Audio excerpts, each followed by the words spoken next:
Saudara, jelang debat Jumat nanti, para cawapres mengaku siap memaparkan visi misinya. Mereka pun bertekad meraih suara dari masyarakat yang belum menentukan pilihan.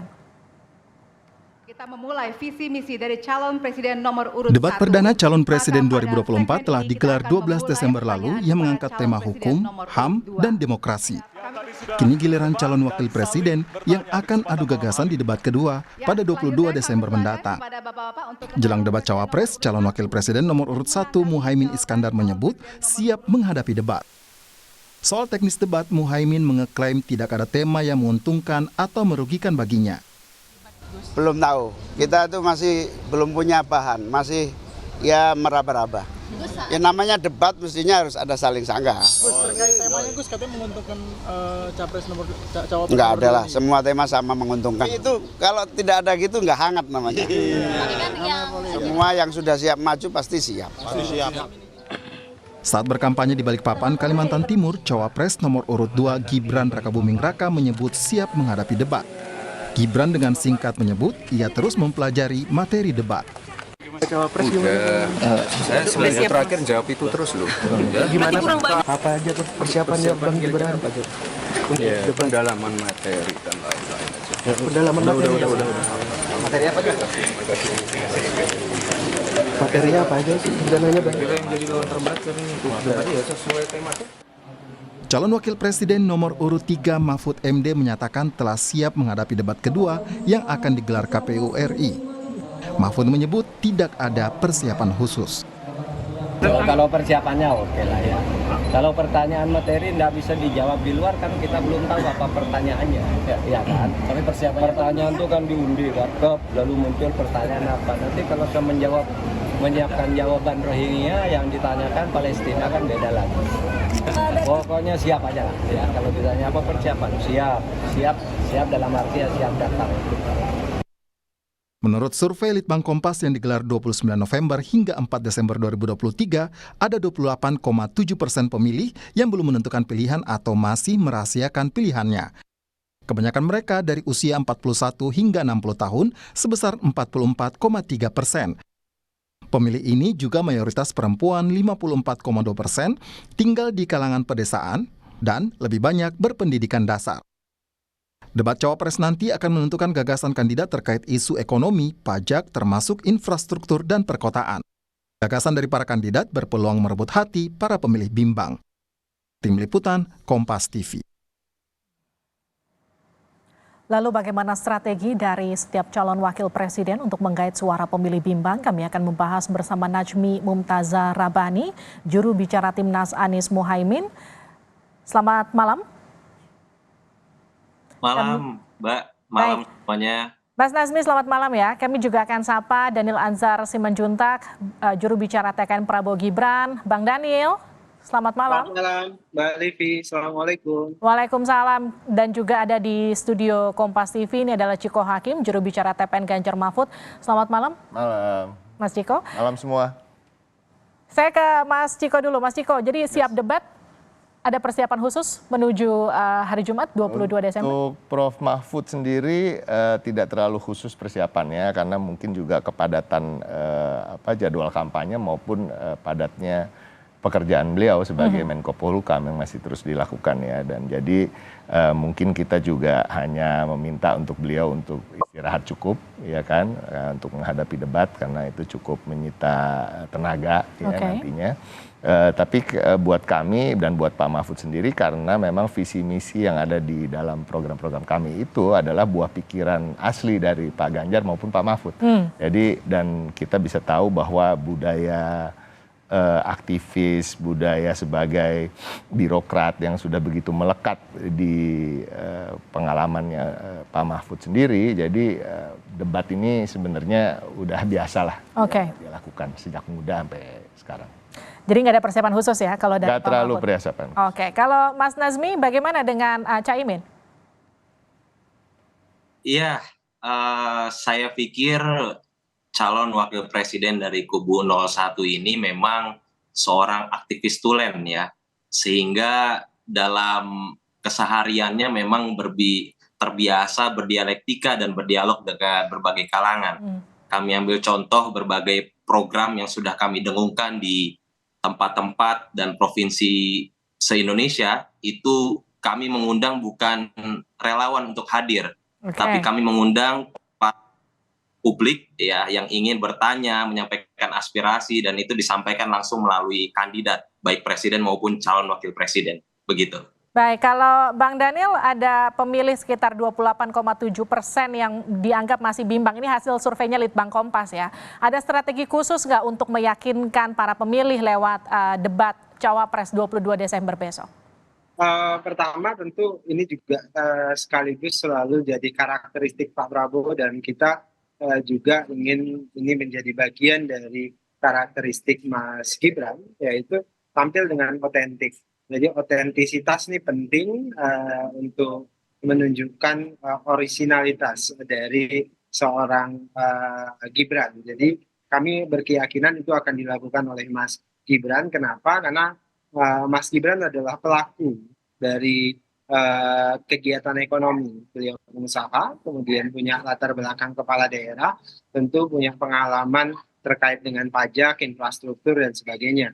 Dan sehingga kita berkeyakinan Mas Gibran akan bicara lebih praktikal dan teknis begitu terkait dengan visi misi isu-isu ekonomi, pajak, infrastruktur, dan sebagainya, Mbak Livi. Jadi intinya kami yakin Mas Gibran akan memberikan pesan yang teknis dan praktikal, terutama kepada teman-teman muda, termasuk swing voters yang tadi disampaikan oleh Mbak Livi.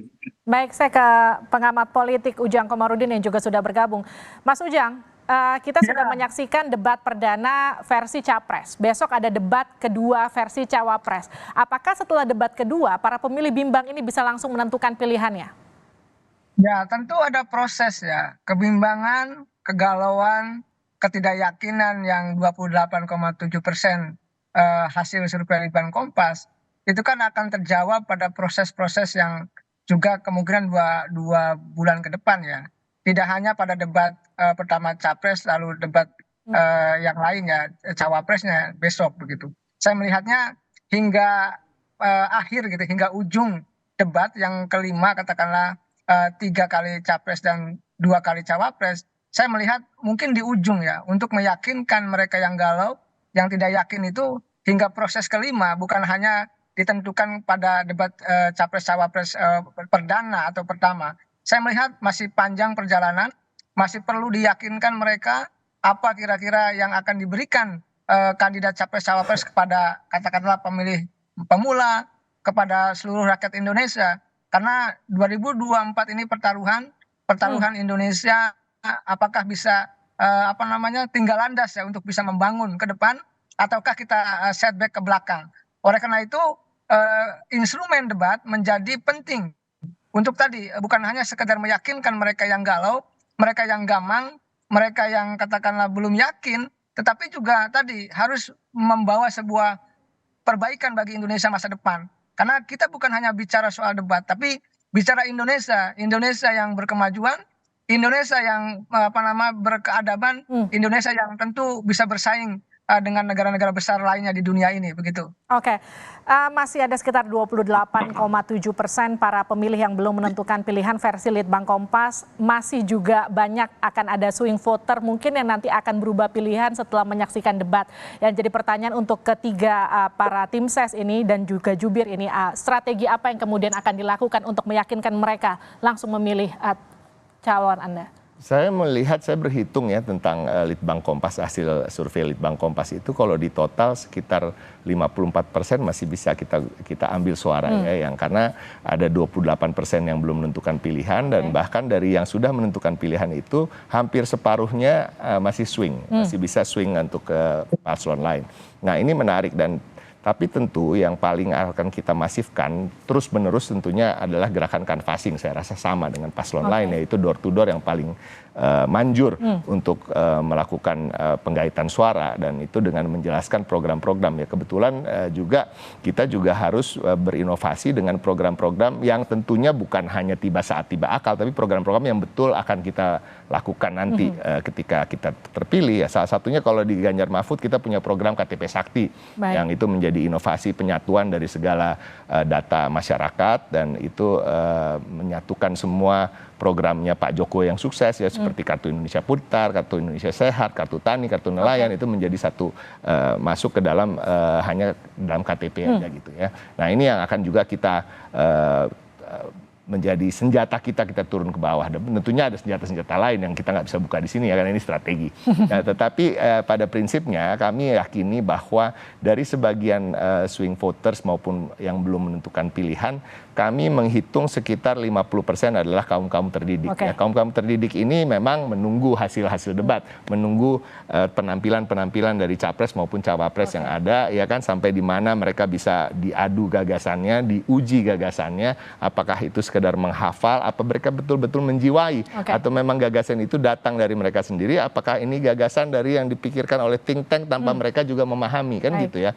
Nah, itu yang kami merasa kami punya edge atau keuntungan ya, artinya karena Pak Ganjar dan Pak Mahfud memang betul-betul dua capres dan cawapres ini yang betul-betul memikirkan betul apa yang ada di visi misi kami. Bang Daniel, gimana dengan capres cawapres Anda? Pertama tentu terkait dengan program Pak Prabowo dan Mas Gibran. Mas Gibran dalam hal ini kan memang ada fakta survei yang menunjukkan lebih 80% tingkat kepuasan pemerintahan Pak Jokowi. Artinya 80% voters kita itu merasa puas dengan kinerja Pak Jokowi. Nah, terkait dengan itu tentu komitmen untuk melanjutkan program-program Pak Jokowi pasti akan disampaikan. Artinya misalnya program-program seperti PKH, kemudian program-program lainnya yang itu dirasakan langsung oleh masyarakat, itu tentu akan dilanjutkan secara maksimal dan lebih baik oleh Pak Prabowo dan Mas Gibran. Kemudian kedua, Mbak Livi, Mas Gibran misalnya yang besok akan berdebat secara teknikal punya kapasitas terkait dengan isu ekonomi, pajak, infrastruktur, karena beliau adalah kepala daerah dibandingkan dengan dua rivalnya. Nah, ini akan menjadi keunggulan yang bisa disampaikan oleh Mas Gibran, dan kita akan fokus di sini ingin memastikan bahwasannya pemilih hari ini butuh kerja-kerja praktikal, teknis yang solutif, bukan retorika yang kosong. Nah, ini yang akan disampaikan dan akan ditampilkan tentu oleh Mas Gibran di tengah. Kan hari ini terus terang kami juga melihat ada penilaian yang underdog terhadap Mas Gibran. Nah, kondisi itu tentu akan dibuktikan pada debat pada tanggal 22 nanti, dan kami yakin tuduhan, anggapan selama ini terkait dengan kapasitas Mas Gibran itu bisa kita lihat pada tanggal 22. Baik, Mas Nazmi, bagaimana dengan capres cawapres Amin? Ya, tadi saya buka di awal dengan menyampaikan gagasan atau program yang biasa sudah kami lakukan di berbagai provinsi. Kalau Pak Anies itu memiliki program Desak Anies, ya. Kalau Pak Muhaimin ini punya program Selepet Ibu, ya, sehingga memang ruang dialektika ini sudah biasa dibangun. Kami ingin berusaha menghadirkan lanskap pemikiran yang otentik, ya, berhubung ini anak muda sebagai salah satu target market yang sangat besar gitu ya.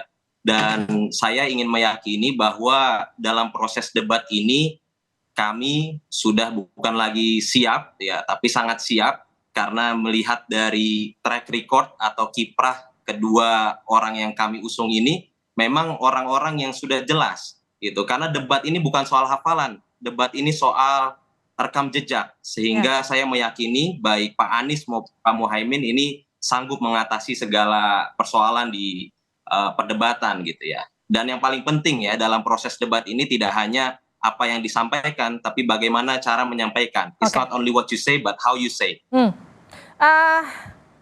Kita ke Kang Ujang. Kang Ujang, kalau menurut Anda, apa yang kemudian diharapkan masyarakat hadir dari para cawapres kita nanti hari Jumat? Ya tentu masyarakat ingin tahu ya, apa gagasan-gagasan terbaik ya, terkait dengan visi misi, terkait dengan program soal ekonomi gitu. Karena kalau kita bicara anak muda gitu, pemilih pemula gitu, itu kan persoalannya ada persoalan masa depan. Masa depan mereka gitu yang katakanlah banyak yang nganggur, banyak yang tidak punya pekerjaan, itu kan harus dijawab oleh katakanlah para cawapres itu. Itu poin penting ya dalam konteks menjaga stabilitas ekonomi ke depan, bahwa pengangguran adalah isu yang harus segera dituntaskan. Kita ini banyak pengangguran dari dan itu harus dijawab oleh para cawapres itu. Karena suka tidak suka, senang tidak senang, saya dosen, saya agak paham sekali terkait dengan persoalan-persoalan pengangguran terdidik itu, dan itu usia-usia muda. Oleh karena itu untuk menjawab kegalauan, kerisauan tadi ya, mereka yang masih belum memilih 28,7 itu ya dijawab dengan katakanlah pertumbuhan ekonomi dan penyiapan lapangan kerja yang baik ke depan gitu. Kan begini, dalam konteks berdemokrasi, bernegara, membangun pemerintahan gitu ya, itu kan namanya perut itu kan harus utama. Kalau urusan perutnya nggak selesai, maka kita goncang. Kita demokrasi bicara pemilu, kalau perut rakyatnya lapar itu juga susah. Dan kita tahu bahwa indikator atau ukuran parameter berdemokrasi itu salah satunya adalah kesejahteraan. Salah satunya adalah masyarakat yang katakan memiliki pendapatan per kapita yang tinggi. Nah disitulah poin titik di mana besok para cawapres ingin berdebat, ya membangun sebuah sesuatu yang solutif untuk kepentingan bangsa. Itu titik tekannya di sana. Itu titik tekannya. Terima kasih Kang Ujang, terima kasih Mas Ciko sudah hadir, terima kasih juga Mas Najmi dan juga Bang Daniel sudah hadir di Sapa Indonesia Malam. Sehat-sehat selalu.